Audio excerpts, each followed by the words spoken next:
पिता का आशीर्वाद। यह बेंगलुरु के एक व्यापारी की सत्य घटना है। जब मृत्यु का समय सन्निकट आया तो पिता ने अपने एकमात्र पुत्र धर्मपाल को बुलाकर कहा कि बेटा, मेरे पास धन संपत्ति नहीं है कि मैं तुम्हें विरासत में दूं, पर मैंने जीवन भर सच्चाई और प्रामाणिकता से काम किया है, तो मैं तुम्हें आशीर्वाद देता हूँ कि तुम जीवन में बहुत सुखी रहोगे और धूल को भी हाथ लगाओगे तो वह सोना बन जाएगी। बेटे ने सिर झुकाकर पिताजी के पैर छुए। पिता ने सिर पर हाथ रखकर आशीर्वाद दिया और संतोष से अपने प्राण त्याग कर दिए। अब घर का खर्च बेटे धर्मपाल को संभालना था। उसने एक छोटी सी ठेला गाड़ी पर अपना व्यापार शुरू किया। धीरे धीरे व्यापार बढ़ने लगा। एक छोटी सी दुकान ले ली। व्यापार और बढ़ा। अब नगर के संपन्न लोगों में उसकी गिनती होने लगी। उसको विश्वास था कि यह सब मेरे पिता के आशीर्वाद का ही फल है, क्योंकि उन्होंने जीवन में दुख उठाया पर कभी धैर्य नहीं छोड़ा, श्रद्धा नहीं छोड़ी, प्रामाणिकता नहीं छोड़ी। इसलिए उनकी वाणी में बल था और उनके आशीर्वाद फलीभूत हुए और मैं सुखी हुआ। उसके मुंह से बार बार यह बात निकलती थी। एक दिन एक मित्र ने पूछा, तुम्हारे पिता में इतना बल था तो वह स्वयं संपन्न क्यों नहीं हुए, सुखी क्यों नहीं हुए? धर्मपाल ने कहा, मैं पिता की ताकत की बात नहीं कर रहा हूँ, मैं उनके आशीर्वाद की ताकत की बात कर रहा हूँ। इस प्रकार वह बार बार अपने पिता के आशीर्वाद की बात करता तो लोगों ने उसका नाम ही रख दिया बाप का आशीर्वाद। कई साल बीत गए। वह विदेशों में व्यापार करने लगा। जहाँ भी व्यापार करता उससे बहुत लाभ होता। एक बार उसके मन में आया कि मुझे लाभ ही लाभ होता है तो मैं एक बार नुकसान का अनुभव करूं।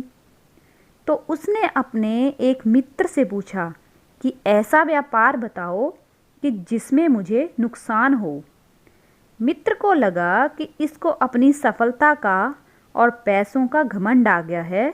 इसका घमंड दूर करने के लिए इसको ऐसा धंधा बताऊं कि इसको नुकसान ही नुकसान हो।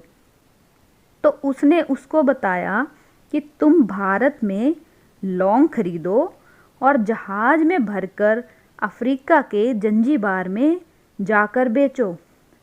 धर्मपाल को यह बात ठीक लगी। जंजीबार तो लौंग का देश है। वहाँ से लौंग भारत में लाते हैं और यहाँ 10 से 12 गुना भाव पर बेचते हैं।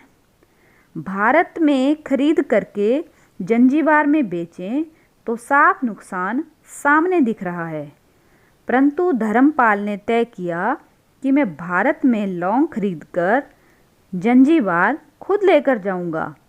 देखूं कि पिता के आशीर्वाद कितना साथ देते हैं। नुकसान का अनुभव करने के लिए उसने भारत में लौंग खरीदे और जहाज में भरकर खुद उनके साथ जंजीबार द्वीप पहुंचा। जंजीबार में सुल्तान का राज्य था। धर्मपाल जहाज से उतर के लंबे रेतीले रास्ते पर जा रहा था वहाँ के व्यापारियों से मिलने। उसे सामने से सुल्तान जैसा व्यक्ति पैदल सिपाहियों के साथ आता हुआ दिखाई दिया। उसने किसी से पूछा कि यह कौन है। उन्होंने कहा, यह सुल्तान हैं। सुल्तान ने उसको सामने देखकर उसका परिचय पूछा। उसने कहा, मैं भारत का व्यापारी हूँ और यहाँ पर व्यापार करने आया हूँ। सुल्तान ने उसका आदर किया और उससे बात करने लगा। धर्मपाल ने देखा कि सुल्तान के साथ सैकड़ों सिपाही हैं, परंतु उनके हाथ में तलवार, बंदूक आदि कुछ भी न होकर बड़ी बड़ी छलनियाँ हैं। उसको आश्चर्य हुआ।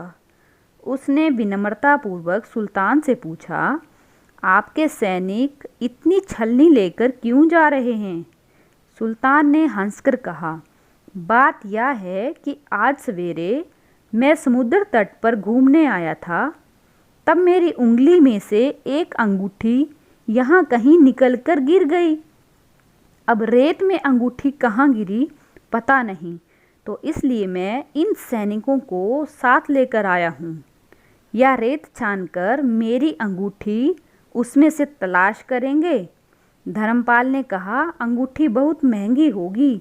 सुल्तान ने कहा, नहीं, उससे बहुत अधिक कीमत वाली अनगिनत अंगूठी मेरे पास हैं, पर वह अंगूठी एक फ़कीर का आशीर्वाद है। मैं मानता हूँ कि मेरी सल्तनत इतनी मजबूत और सुखी उस फ़कीर के आशीर्वाद से है, इसलिए मेरे मन में उस अंगूठी का मूल्य सल्तनत से भी ज़्यादा है। इतना कह कर के सुल्तान ने फिर पूछा, बोलो सेठ, इस बार आप क्या माल लेकर आए हो? धर्मपाल ने कहा कि लौंग।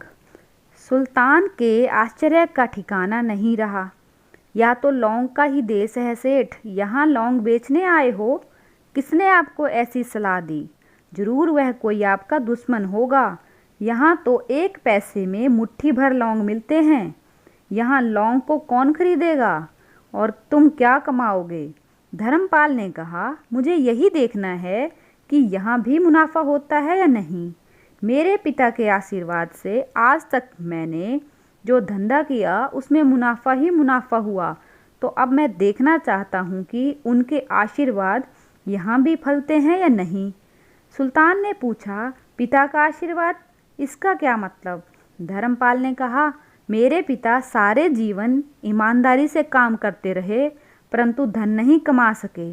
उन्होंने मरते समय मुझे भगवान का नाम लेकर मेरे सिर पर हाथ रखकर आशीर्वाद दिए थे कि तेरे हाथ में धूल भी सोना बन जाएगी। ऐसा बोलते बोलते धर्मपाल नीचे झुका और ज़मीन की रेत से एक मुट्ठी भरी और सम्राट सुल्तान के सामने मुट्ठी खोलकर उंगलियों के बीच में से रेत नीचे गिर गई। तो धर्मपाल और सुल्तान दोनों का आश्चर्य का पार नहीं रहा। उसके हाथ में एक हीरे जड़ित अंगूठी थी, या वही सुल्तान की गुमी हुई अंगूठी थी। अंगूठी देखकर सुल्तान बहुत प्रसन्न हो गया और बोला, वाह खुदा, आपकी करामात का पार नहीं, आप पिता के आशीर्वाद को सच्चा करते हो। धर्मपाल ने कहा, फ़कीर के आशीर्वाद को भी वही परमात्मा सच्चा करता है। सुल्तान और खुश हुआ और कहा, मांग सेठ, आज तू जो मांगेगा मैं दूंगा। धर्मपाल ने कहा, आप 100 वर्ष तक जीवित रहो और प्रजा का अच्छी तरह से पालन करो, इसके अलावा मुझे कुछ नहीं चाहिए। सुल्तान और अधिक प्रसन्न हो गया। उसने कहा, सेठ, तुम्हारा सारा माल मैं खरीदता हूँ और तुम्हारी मुँह मांगी कीमत दूंगा। इस कहानी से शिक्षा यह मिलती है कि पिता का आशीर्वाद हो तो दुनिया की कोई ताकत भी हमें पराजित नहीं होने देगी। पिता और माता की सेवा का फल निश्चित रूप से मिलता है। आशीर्वाद जैसी और कोई संपत्ति नहीं। बालक के मन को जानने वाली माँ और भविष्य को संवारने वाले पिता, यही दुनिया के 2 महान ज्योतिषी हैं। अपने बुजुर्गों का सम्मान करें, यही भगवान की सबसे बड़ी सेवा है। कहानी अच्छी लगी हो तो लाइक एंड शेयर कीजिएगा और मेरे चैनल को सब्सक्राइब कीजिएगा।